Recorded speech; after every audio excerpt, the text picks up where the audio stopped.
Today I'm going to talk about three things that most men want and need in a relationship. Whether that relationship is in the form of a marriage, civil partnership, or just cohabitation, or even an intimate relationship. Just three things, and I've called these the three S's. Now before I get into the three items I have in mind, let me, I guess, set the scene or set the theme as to how this came to mind. A while back, I was a guest at a friend's place, and we went out for a meal. We came back, we had a few drinks, we talked about different things, and during the conversation I made a number of subtle observations and inferences. My inferences were validated both by body language and, I guess, some of the questions I asked privately afterwards. And the feedback I received and my observations was what in many ways inspired today's conversation. Now let me cut to the chase. The missus and I were having a conversation, and I made a statement which was something like this, not exactly, but something like this, which was that it's important for both parties in a relationship to keep in mind that each party has a responsibility to remain as attractive to the other person and to remain as inspiring as they can for the other person. And by that I said, well, usually in relationships, once you've gone past the phase where there is a chase, once you've gone past the initial high of the relationship, what tends to happen is once the relationship is consummated, either in the form of a marriage, or both of you move in together, or both of you become exclusive partners, or you go into a mono relationship, for some reason both parties become very lazy. Both parties start acting in a way very opposite to how they behaved during the courting phase of the relationship. The woman doesn't dress as beautifully as she used to. She doesn't make as much effort as she used to. The man becomes very sloppy in his mannerisms. He starts to act less of a gentleman. He stops treating the lady like a lady. In many ways, he becomes lethargic in the relationship. And I said, more often than not, that usually is the seed that starts to grow. It starts to create a feeling of not being loved, not being wanted, not feeling admired, not feeling sexy. And I said that usually when you're dating each other as individuals, when you live separate lives, sometimes during the week, both of you meet together, either in town or you meet at the weekend. On the days when you're supposed to meet each other, there is almost an effort that is made, both by the man and by the woman, to be in your best form. You present yourself very well, the way you dress, the way you speak, the way you carry yourself. You make an effort. Whether you're wearing work clothes or whether you're wearing informal or semi-formal clothing, there is an effort that goes into what you choose and how you style yourself, the pants you wear, the dress you wear, the shoes, the collar, the texture. The same applies with the man. We make the best of what we have, and we try to put our best foot forward. But once you start dating, once you move in together, once you're married, for some reason, both parties do not see or appreciate the other like they used to. And that is partly because often both of you, if both of you are working, you get ready for work, and so you rarely see yourselves publicly or outside the house. You wake up early, you get ready, off you go. When you return from work, one of you is usually in your lounge wear. So you've taken off your beautiful shoes, your high heels, your beautiful dress, you've taken off your makeup, you've made yourself very comfortable. So what he sees is really the real you, but it doesn't have any glamour, it doesn't have any enhancement, it doesn't have the same things that he saw initially and was attracted to. And likewise, the man wears his PJs and he looks very, very homely. He's wearing loungewear. Perhaps his hair is not even brushed or combed. And so what tends to happen is, over time, both of you start to undervalue each other, because he goes to the office and around him are intelligent, smart, well-dressed, beautiful women. As he travels to work, irrespective of his mode of transportation, he is exposed to the visual stimulation that comes from seeing and observing other women. So every day, there's a competition that is created. What he has and what is available or perceived to be available. And that in many ways creates this buyer's remorse, which is partly why the longer you live together with someone before you get married, the higher the likelihood that as soon as you get married, within a short time frame, you'll get a divorce because of the buyer's remorse. When you combine that with the fact that we have social media today, it doesn't take any effort to swipe left or right and see people dressed very skimpily, but people are putting forward their most attractive representations of themselves. So what you have is this contrast phenomenon where what you have, what you've effectively agreed to be one with, sometimes in your perception doesn't compare to what you believe is out there. And so in the conversation with my friends, I suggested that it's important, and I gave them a few tips of what I do.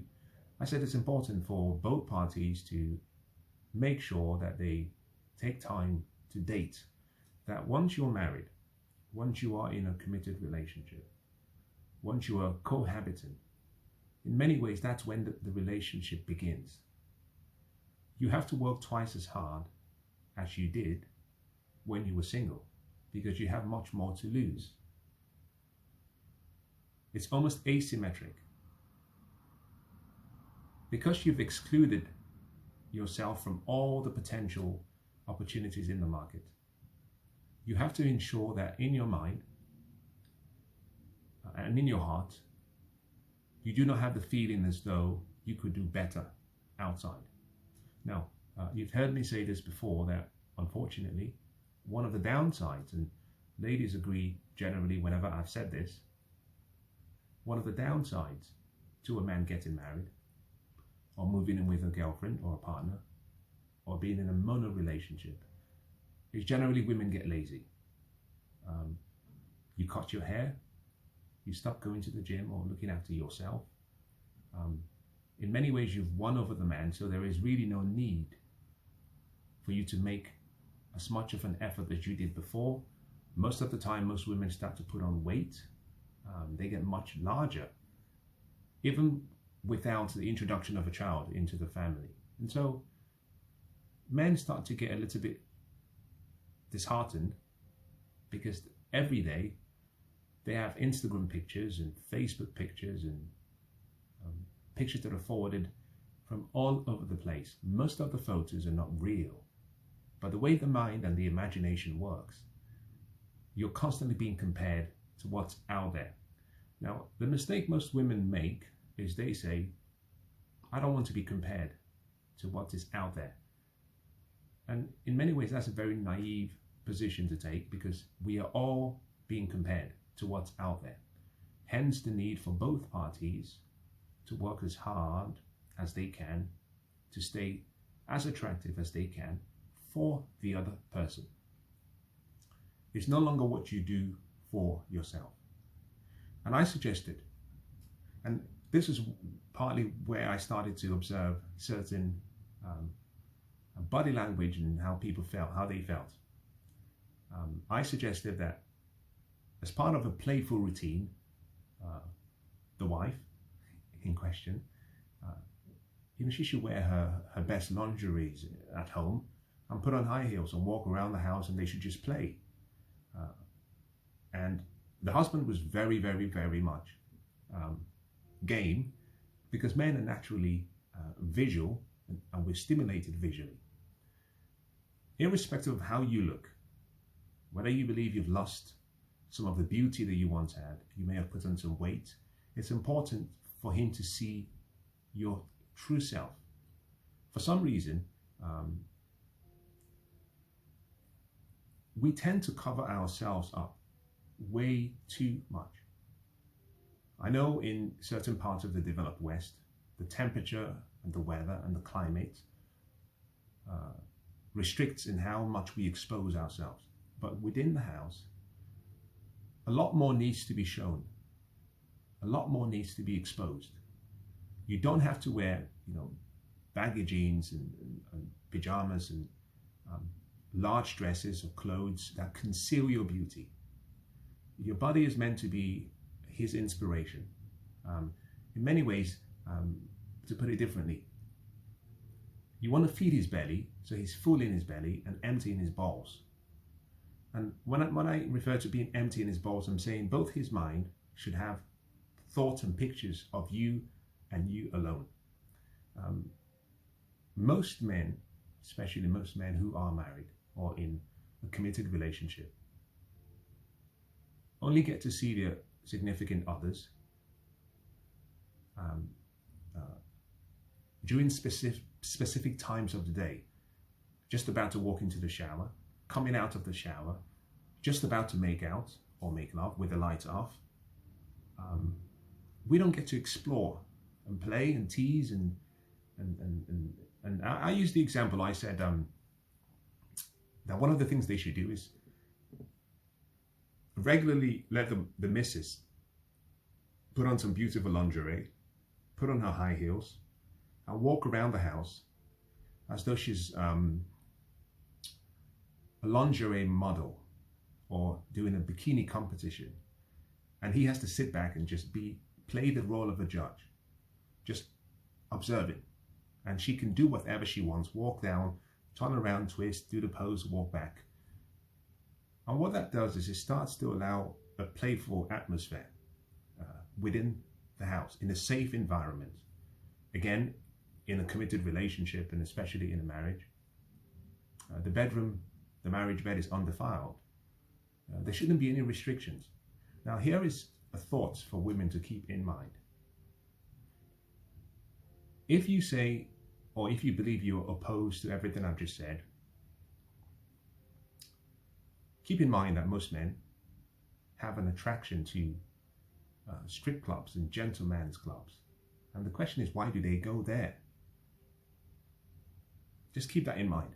Now, let me also say, as part of the conversation we had, that I saw some hesitation from the missus or from the wife, and that spurred a different conversation later down the line, in which I drew a conclusion, which was that in many ways she was withholding sex.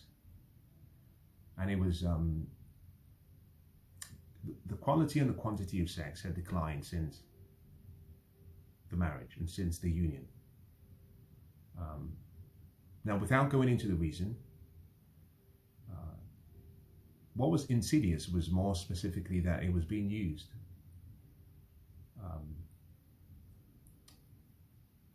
like a bargaining chip. I only give you sex when you do what I want you to do, which I think is a very, very, very, very, very wrong thing for anyone to do, especially if you're married. Recognizing that you have the monopoly in sex, and he's made a promise, or she has made a promise, not to look outside the union. You should not withhold sex for any reason, with the exceptions of specific times, obviously in the ladies' calendar, when both parties are aware. In this specific case, and generally in my observation, especially with married people or people in committed relationships, it's a nightmare for men.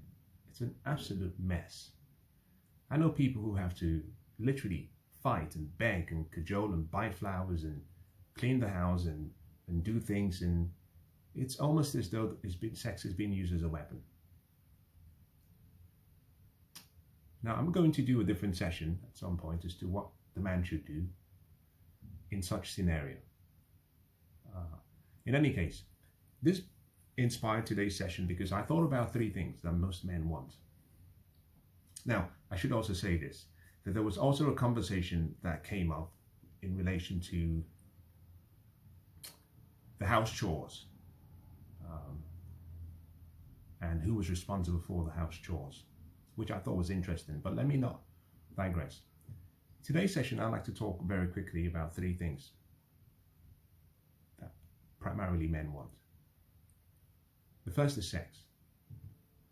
The second is we want serenity. And the third is we want a servant. Now, before I go further, let me expand on the three items. One of them will raise a lot of emotional, will cause some emotional upset, emotional diarrhea. But nonetheless, let me expand on those items ever so slightly. Let's start with sex. Men do not want sex. We need sex. And for most men, sex is synonymous, or let me put it in a different way. Ejaculation is synonymous with urination for most men. And that simply means we want sex. We need sex. And if we have to have sex, most of the time we have preferences, but we will go down to the lowest common denominator for the purpose of ejaculation. Think about it in a different way. There are times when you may, depending on how your living arrangements, let's say you're still living at home. Mom prepares dinner. Every night she prepares dinner and you eat. You come back on one particular day, and mom and dad have gone out on a date. There is no food.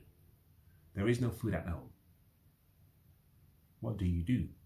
Well, as much as mom is the best cook that you've ever had, and you love mom's food, you have to eat. And that means you would pick up the phone and you would order a takeaway. Or you might go to a restaurant, or you might try to prepare a meal. The point being, you want to get food and you need to be fed. The source through which the food is delivered at that point in time when you were hungry is irrelevant. You order a takeaway, it's not as good as mom's, but it serves a purpose. The next day mom is back, then you go back to having mom's food. That is the same idea that most men have about sex. If there is a need to ejaculate, which comes with sex, we don't necessarily care the source through which that desire is met. And this is primarily why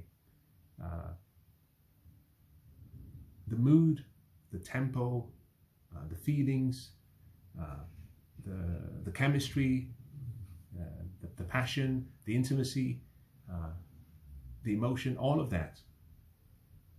We welcome all of that, but we do not need any of that. And this is primarily why you can see men who are dating very, very, very attractive women have affairs with women who are less attractive than they are. And every time I've had a scenario like this, the woman in question cannot believe it. You know, someone who might be a 9 or a 10 in beauty finds out that her partner, her husband, her boyfriend, is sleeping with someone who is a 6 or a 7. And they can't believe it. My question is always the same. Are you feeding him? And some of the time they don't understand the question. They think it's in relation to food. Of course it's food, but I'm talking about a specific type of food. Because if you cannot feed him, and most men, very few men can control their loins. Very few men can control their sexual urge. He will get it somewhere else if someone offers him food. So the first thing is sex. Before marriage, and I guess, let me expand on this very briefly before I move to the other two, because this is something I've observed that women don't understand. Let me use myself in this example, and I'll use it myself as an avatar just to make the point. Let's assume I'm a single man. Let's assume I'm 29. I'm in the age group which I advise men not to get married, not to be in a committed relationship, not to be living with someone, and not to be in a mono relationship, and to be working full-time, 95% of their time on their purpose, their job, making money, creating wealth, networking. Now this simply means that if I'm single, I should have a number of booty calls, a few numbers that I can call. And let's say there are 7 numbers I have on my phone of willing participants, equal exchange, mutual benefit to both parties. Amongst the 7 of them, there's one that I like particularly well. I call her on a Monday and she comes over on a Monday. Let's say I'd like to see her again on a Wednesday, but she cannot come for some reason on a Wednesday. But I have a need for sex. Let's assume I give her a call and she says, I can't come because I have other commitments, or I cannot come because I'm on my period, or I cannot come because of some reason. If I'm sexually aroused and in need for ejaculation, all I do is pick up the phone and call the person who is next on the list. What this means is that although I see her on Monday, and let's say I see her next on Saturday, we've had sex twice. However, she thinks I only have sex twice.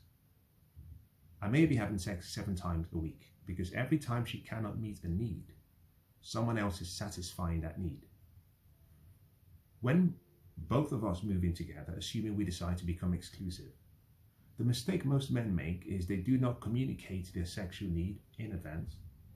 And so the woman comes into the relationship believing that all she has to do is have sex twice a week to keep him happy, but he is already accustomed to a repetition or a habit where he gets sex every day, sometimes twice every day. So there is this imbalance that exists where one person's need is not being met because of the expectations of another, which is a result of poor communication.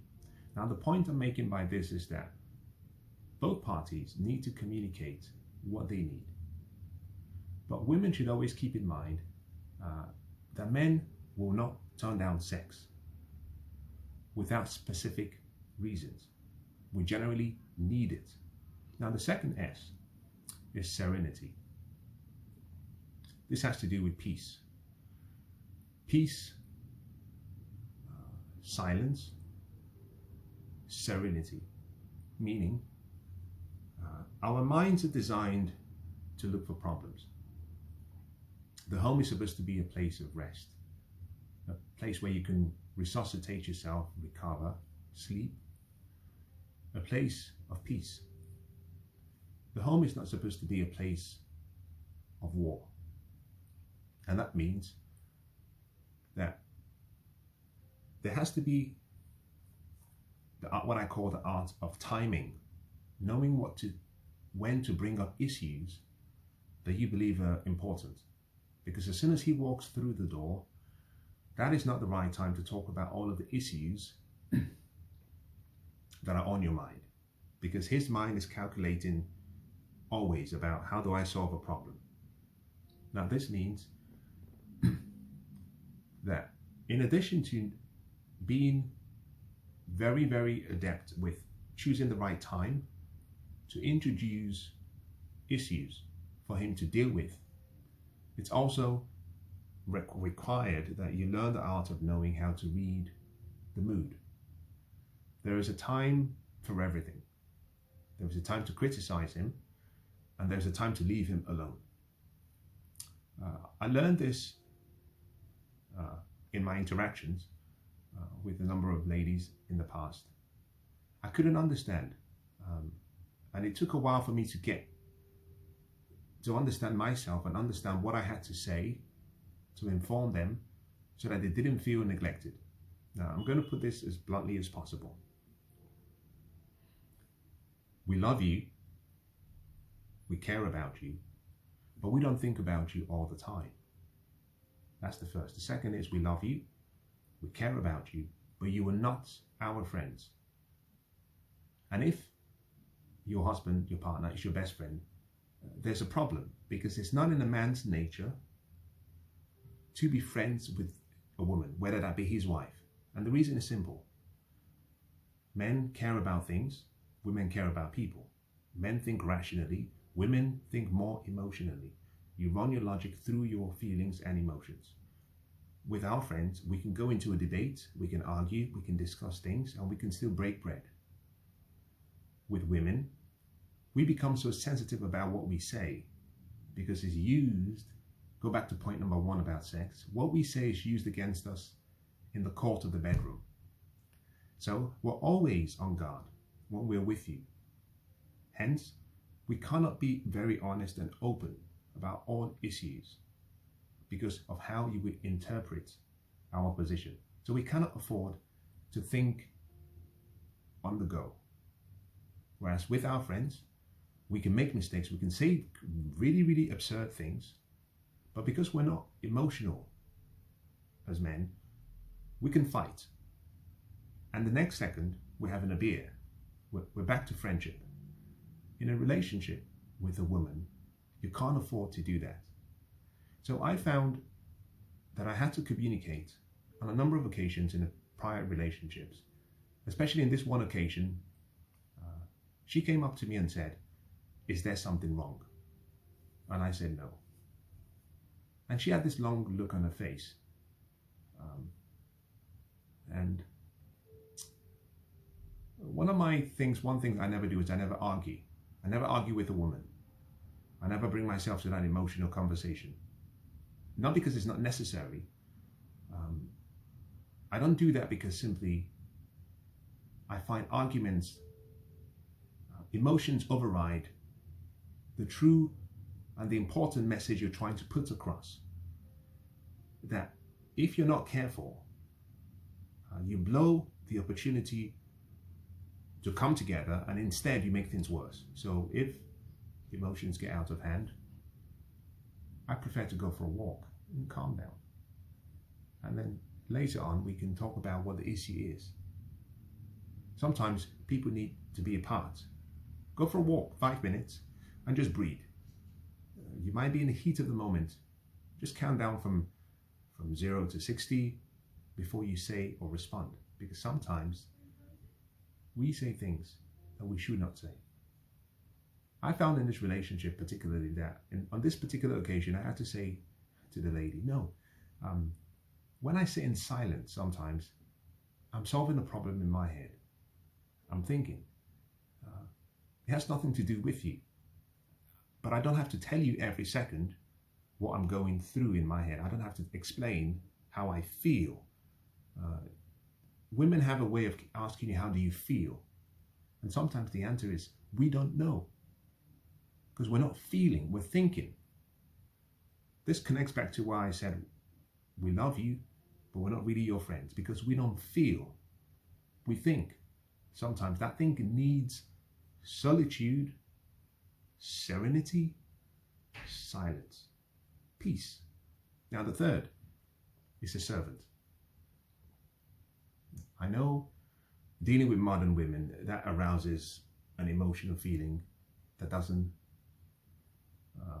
bode well with most people, because most people hear servant and they think he wants a slave. No. Most men have been raised by good mothers. Now, I know in recent times, not as good as back in the day, but relatively speaking, most mothers do a phenomenal job, both single mothers and mothers in two-parent families. And that means a boy has been raised with all this love and attention and care, that subconsciously he believes what he's getting is an extension of his mother, someone who can cook, who can clean, who has the traditional values, who cares for him, who thinks about his needs even before he says what he wants, which is what mothers do. Someone who is there for his best interest. Now, at least you think the word servant is a derogatory term. Recognize that what we call our politicians are civil servants, people who serve us. Now, certainly they do not see themselves as slaves. Rather, they see themselves as doing something of higher calling, which is to serve the people, and we look to them in high esteem, which is why we call them sometimes celebrities, meaning they are celebrated. Now, the point I'm getting at is this.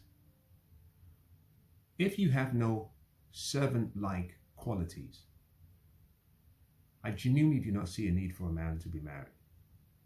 Now, this does not mean you have to clean his clothes and iron his shoes and iron his socks and dust his shoes off and make him dinner 3 times a day. I'm simply saying there are some traditional virtues and qualities that a woman should have that makes the husband feel as though she's serving him, because every day he gets up and he's willing to lay his life down for you, he is also serving you.